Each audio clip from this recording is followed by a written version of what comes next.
그 사람들은 그 예상치 못한 일이 발생했을 때 우연이라는 그런 단어를 사용하기를 굉장히 좋아합니다. 근데 우연처럼 보이지만 실제로는 하나님의 작정과 섭리 가운데 이루어지는 일들이라는 것입니다. 1517년에 10월 31일에 일어난 종교개혁도 마찬가지입니다. 세상 사람들이 볼 때는 그것들이 우연처럼 보이지만 그것이 우연이 아니라 하나님의 작정과 섭리 가운데 진행되어졌던 그런 사건이라는 것이죠.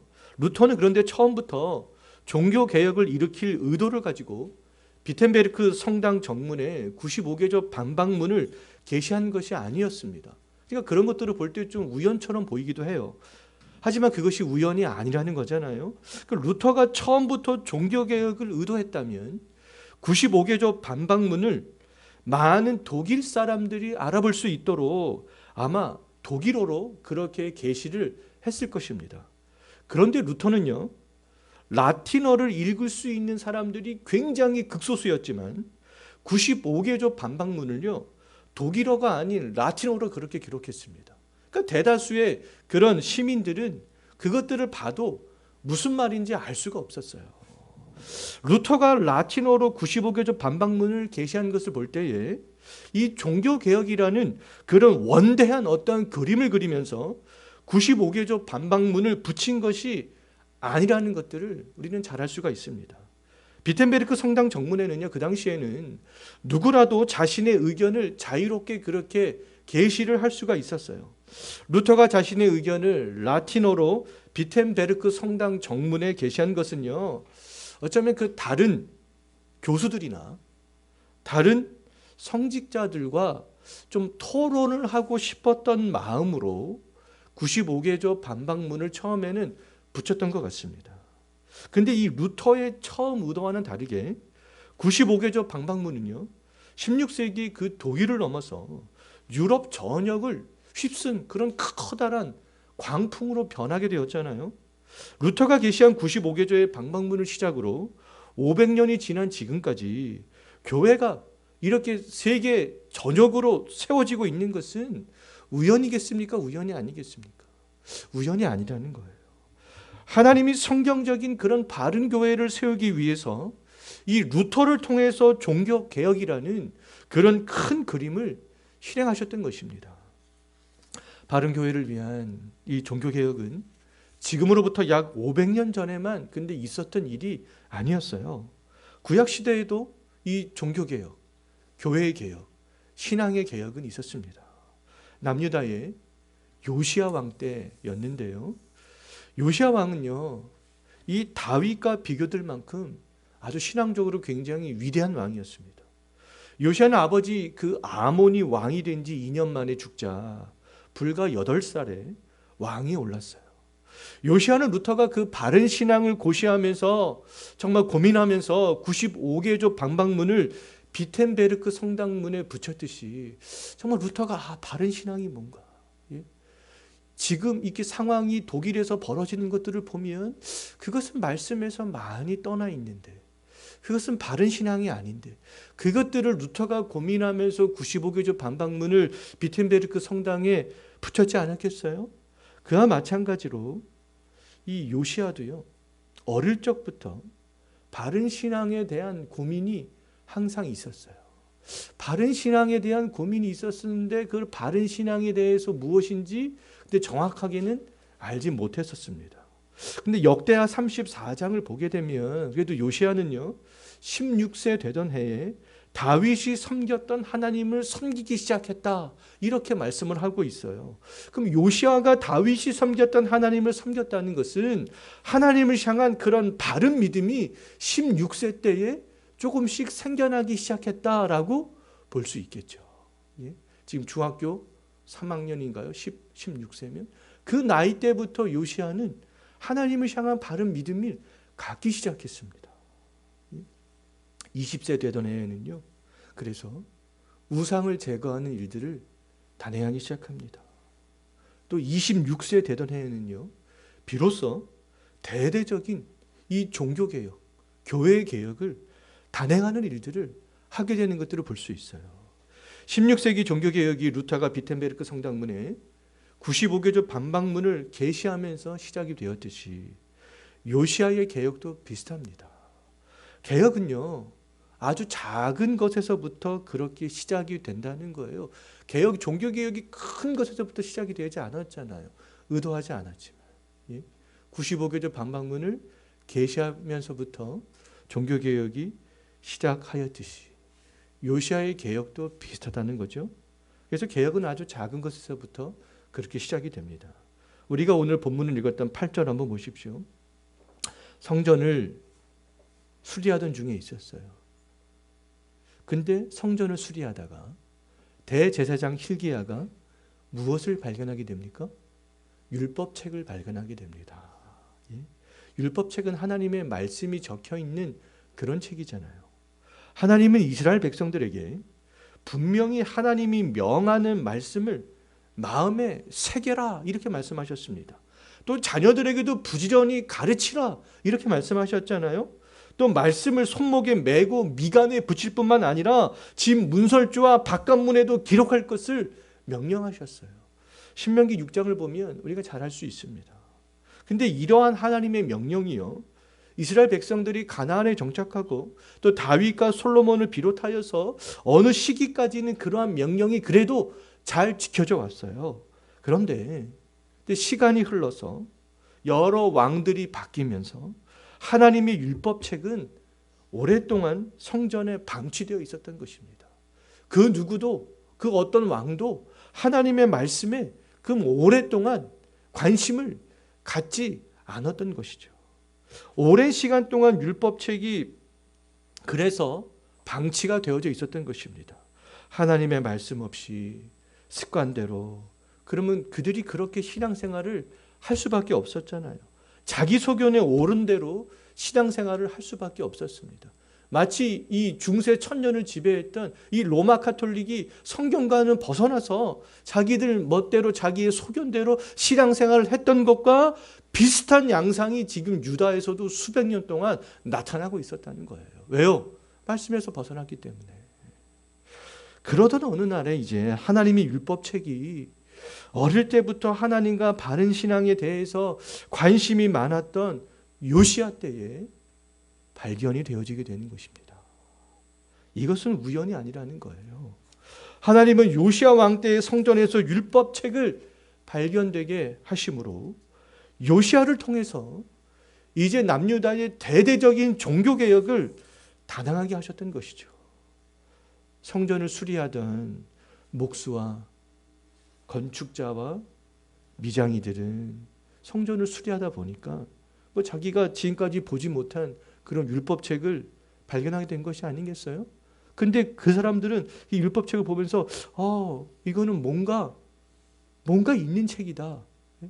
이게 막 하나님의 말씀이 거기 막 적혀 있었잖아요. 그래서 그들은 그 책을 자기들 임의대로 처리하지 않았습니다. 말하자면 고물상에 넘기지 않았어요. 그 발견한 율법책을 대제사장이었던 hilki야에게 그들은 갖다 주게 되는 것이죠. hilki야가 또 그것을 보니까 뭔가 있는 것 같거든요. 그래서 궁중의 여러 가지 중요한 일들을 기록하던 서기관 사반에게 또 그 책을 갖다 주게 됩니다. 또 이 사반은 율법책을요, 처음부터 끝까지 샅샅이 다 읽어보게 돼요. 그래서 이 사반은 요시야 왕에게 이 발견한 율법책을 가져가게 되는 것이죠. 그래서 10절 한번 보십시오. 사반이 요시야 왕에게 율법책을 가져간 다음에 어떻게 합니까? 요시야 왕 앞에서 그 율법책을 줄줄 읽어나가기 시작하잖아요. 하나님의 말씀들을 읽어나가기 시작합니다. 그럼 이 루터와 이 요시야의 개혁의 시발점은 무엇이었다는 겁니까?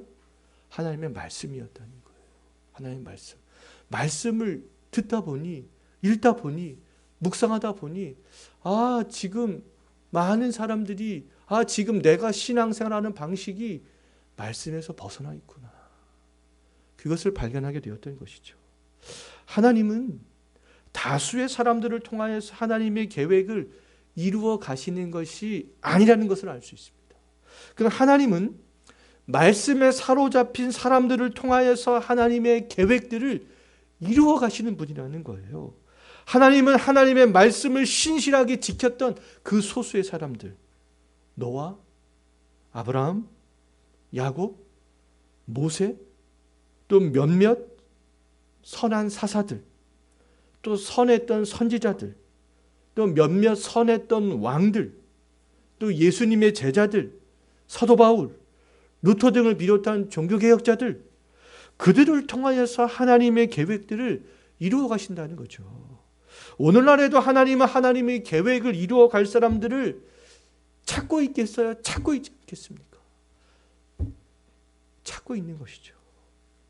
하나님의 계획을 이루어가는 사람들은 하나님의 말씀에 사로잡힌 그런 소수의 사람들입니다. 그리고 하나님의 말씀에 사로잡힌 그 사람들에게 동조하는 사람들이죠. 함께 하고자 하는 그런 마음이 있는 사람들, 그 사람들을 통하여서 하나님의 신실한 그런 계획들이 실현되어져 나가는 거예요. 노아에게는 누가 있었습니까? 7명의 가족이 있었잖아요. 아브라함에게는 누가 있었어요? 그의 아내 사라, 또 아들 이삭이 있었습니다. 야곱에게는 누가 있었어요? 12명의 아들이 있었잖아요. 또 모세와 몇몇 사사들과 선지자들과 왕들에게는 그들이 증거하는 말씀을 듣고 순종하고 동조하는 그런 사람들이 있었습니다. 종교개혁 시대 때도 역시 마찬가지였죠. 열왕기하 23장 2절 한번 보십시오. 요시야가 이제 개혁을 위해서 성전으로 올라갑니다. 그때에 이 요시야의 개혁에 동조했던 사람들이 있어요. 유다의 모든 사람과 예루살렘 주민과 제사장들과 선지자들과 노소를 막론하고 요시야 왕과 함께하게 되는 것이죠. 요시야의 개혁에 동참하게 되는 겁니다. 루터에게도 루터를 지지하는 제후들과 그 사람들이 있었잖아요. 세상 사람들에게는 우연처럼 보이겠지만 하나님 이미 시작하신 하나님의 나라를 완성하기 위하여서 몇몇 대표가 되는 사람들을 세우시고요. 또 그 올바른 말씀에 동조하고 따르는 사람들이 있게 하시는 겁니다. 그러므로 하나님은 하나님의 작전 가운데 있는 그 하나님의 일들을 그 사람들을 통하여서 이루어 가신다는 거예요. 저나 여기 계시는 성도님들이나 루터나 어떤 요시야처럼 개혁을 위해 선봉에 서는 일들은 할 수 없다 할지라도 성경에 기초한 바른 신학과 믿음을 주장하는 그 대표되는 그런 신학자들에게 우리가 동조할 수는 있어요, 없어요? 동조할 수 있잖아요. 우리는 개혁신학에 동조할 수 있어요, 없어요? 있습니다. 그 신학들을 우리는 추구해 나갈 수 있다는 거예요. 이 시대에 우리들이 그러한 역할을 할 수 있는 그런 사람이 되어져야 되지 않겠습니까? 바른 신앙을 위해서 그런데 개혁에 동참하는 것은 쉬워요? 쉽지 않아요? 쉽지 않습니다. 내려놓고 포기하고 갈아엎어야 될 것들이 너무 많다는 거예요. 우리에게 익숙했던 것, 우리를 편하게 했던 것, 그것들을 내려놓을 것들이 너무너무 많다는 겁니다. 루터는요, 대학 교수직을 내려놔야 했습니다. 목숨의 위협을 받으며 쫓기는 그런 삶들을 살아가야 했어요. 그럼에도 불구하고 우리가 아까 찬양을 했지만 내 명예와 내 돈과 그 모든 것들이 있는다 할지라도 나는 진리를 위해서 나아가겠다. 그 찬양을 루터가 작사한 거 아니겠습니까? 내주는 강한 손이요. 루터의 종교개혁에 또 동조하는 사람들도 그 개혁에 동참하기를 원했던 사람들도 수많은 박해를 각오해야만 됐습니다. 익숙한 생활 습관과 삶의 방식을 버리는 것은 쉽지 않은 일이지만 요시야와 요시야의 개혁에 동의했던 그 모든 백성들도 그들의 삶에 깊숙이 들어와 있던 잘못된 모든 생활 습관, 신앙의 방식을 갈아엎어야 했던 것이죠. 하나님도 섬기고 바알과 아세라를 섬기던 것, 유다와 예루살렘 곳곳에 있었던 산당을 폐하는 것, 우상을 섬기게 했던 제사장들을 폐하는 것, 우상의 제사를 위해서 성전 창기를 폐하는 것, 각 사람이 자기 방식대로 하나님을 섬기는 것, 이 모든 것들을 이제는 해서는 안 된다는 겁니다. 예루살렘 성전에 가지 않아도 그냥 여러 곳에 세워져 있는 분향단에 가서 예배를 하면 얼마나 편리합니까? 근데 하나님께서는 그 방식을 원하지 않는 거잖아요. 하나님 섬기고 나를 성공으로 인도해 주는 그런 바알과 아세라도 함께 섬기면 얼마나 좋겠어요. 돈을 벌 때 세상을 따라가는 방식. 그것이 바로 바알과 아세라를 섬겼던 방식 아니겠습니까?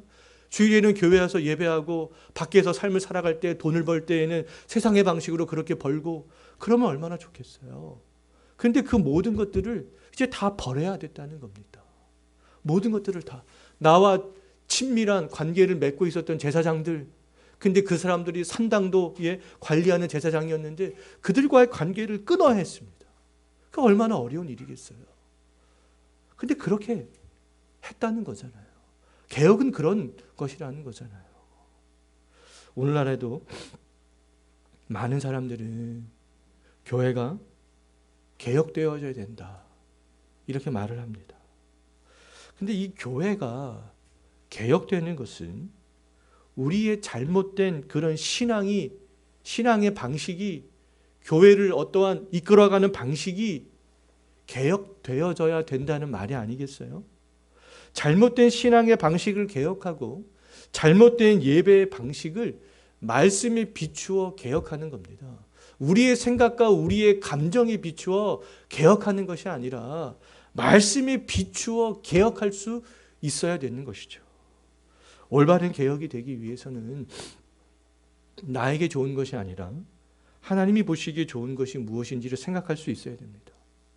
내 생각에 맞는 것이 아니라 하나님께 영광이 되는 것을 생각할 수 있어야 되는 것이죠.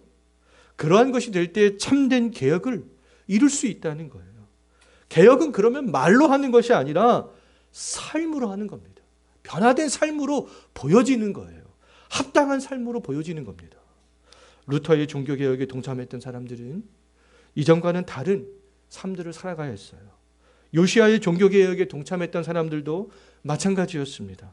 오늘날 개혁에 동참하는 사람들도 마찬가지가 되어져야 되지 않겠어요? 잘못된 신앙의 방식, 삶의 방식, 그것에서 벗어나야 되는 것이죠. 사람들이 교회 개혁과 신앙의 개혁을 말하지만 실제적으로 개혁이 잘 되어지지 않는 것은 개혁을 입으로만 그렇게 말하기 때문에 그렇습니다. 삶의 변화가 따르지 않기 때문에 그런 것이죠. 참된 개혁과 입술의 개혁이 아닌 이 삶의 개혁이 되기 위해서는 우리가 말씀으로 돌아가야 되는 거예요. 말씀을 샅샅이 봐야 되는 겁니다. 루터가 95교적 방방문을 붙일 수 있었던 것, 요시아가 개혁을 단행할 수 있었던 것은 모두 다 말씀 때문이었잖아요. 루터가 당시 사람들이 구원의 증표라고 생각을 하고 있었던 면죄부를 거짓된 것으로 생각할 수 있었던 것은 말씀에 비추어 보았기 때문이 아니겠습니까? 면죄부를 사면 구원을 얻는다. 말씀을 보다 보니까 이것이 아닌데, 믿음으로 구원을 얻는 것인데, 이건 말씀에서 너무 잘못되었다. 요시아도 말씀에 비추어 보았기 때문에 지금과 같은 방식으로 하나님을 예배하고 섬기는 것, 이거 잘못된 것인데, 그것들을 깨달을 수 있었던 거 아니겠어요? 루터와 요시아 시대의 사람들의 공통점은 근데 다 말씀 밖에 있었던 것입니다. 하지만 그 사람들은요, 자신의 신앙 방식이 잘못되었다는 것들을 알았어요? 몰랐어요? 몰랐어요. 왜 몰랐겠습니까? 그들은 여전히 하나님 앞에서 하나님을 섬기는 종교적인 행위들을 여전히 하고 있었기 때문에 그렇다는 거예요. 근데 말씀과는 동떨어진 그런 신앙생활을 하고 있었지만 말씀 안에 나는 지금 하나님을 잘 섬기고 있는데, 신앙생활 잘하고 있는데, 그렇게 착각하고 있었던 것이죠.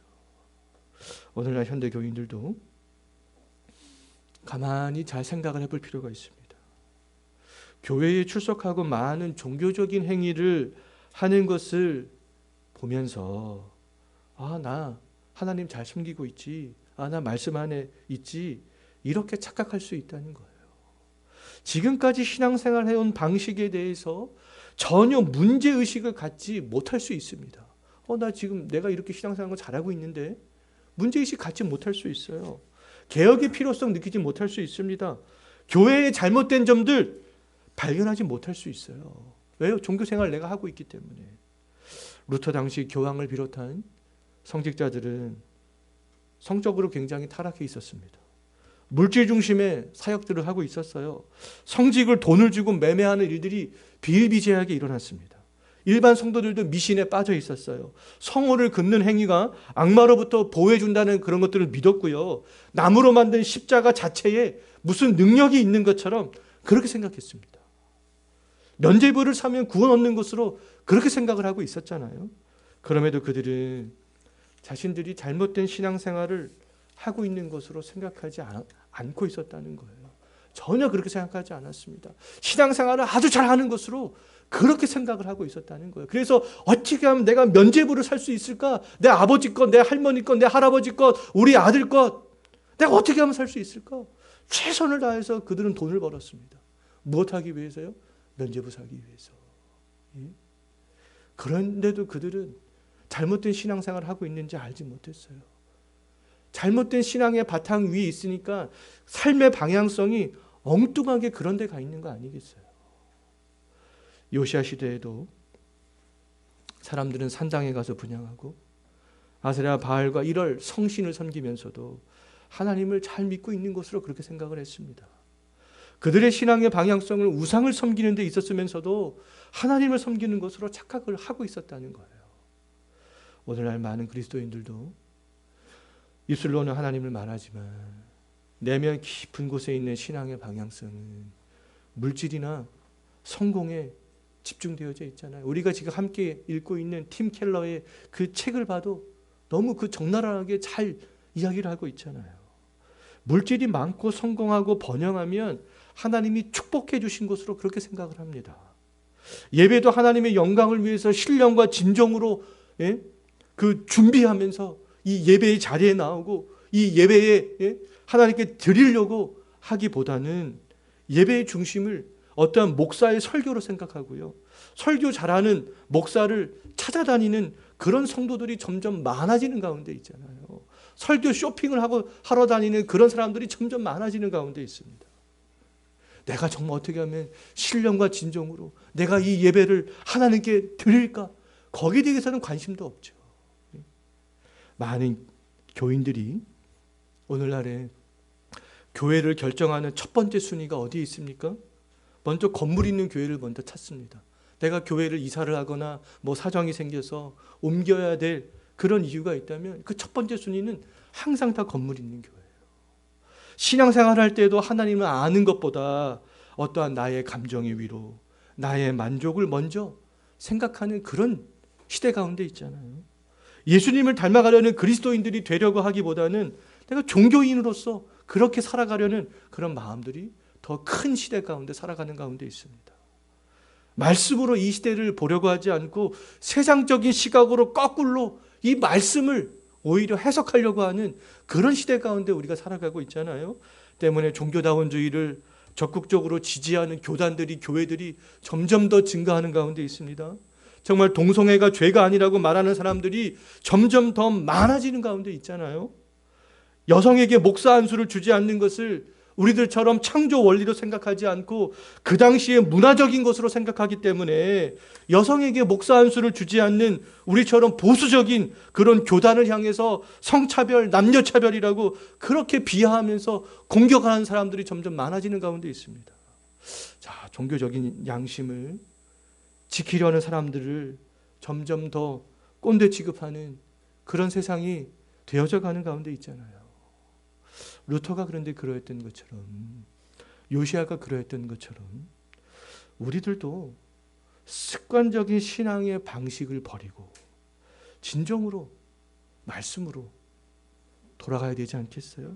좀 말씀을 먼저 봐야 돼요. 말씀을 먼저 붙들어야 됩니다. 그럼 하나님께서 우리를 향해서 교회를 그렇게 세워가라고 말씀을 하시는지, 그렇게 신앙생활들을 해도 괜찮다라고 하나님께서 말씀을 하시는지 말씀으로 돌아가야 되는 것이죠. 말씀으로 돌아갈 때 정말 잘못된 신앙의 방식이 그때야 비로소 보이게 되는 것입니다.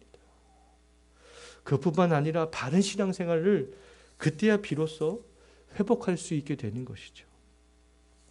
근데 또 우리가 말씀을 본다고 해서 다 바른 믿음을 또 가질 수 있는 것은 아니에요.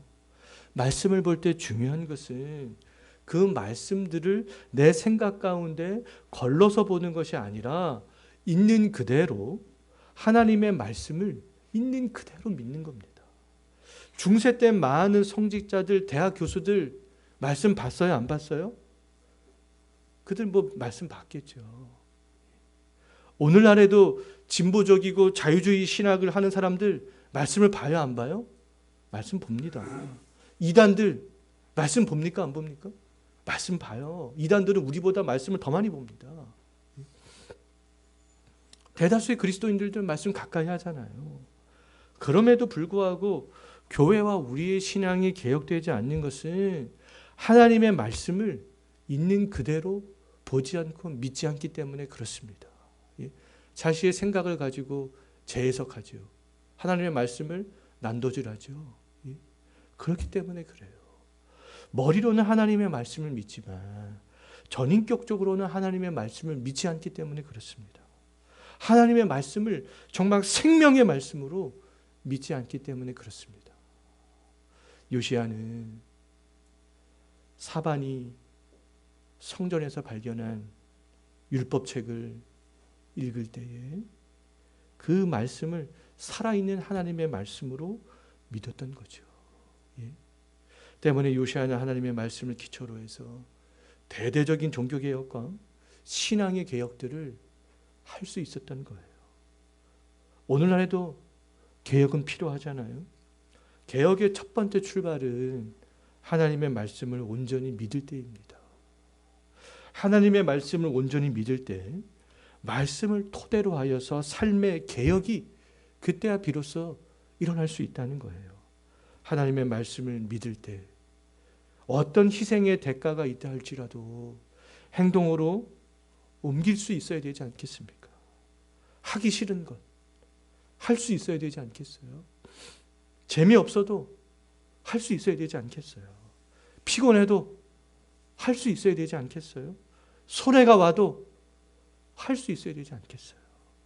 우리가 하나님의 말씀을 생명의 말씀으로 진실로 믿을 때 잘못된 길에서 올바른 길로 돌아오는 개혁이 일어나게 될 줄 믿습니다.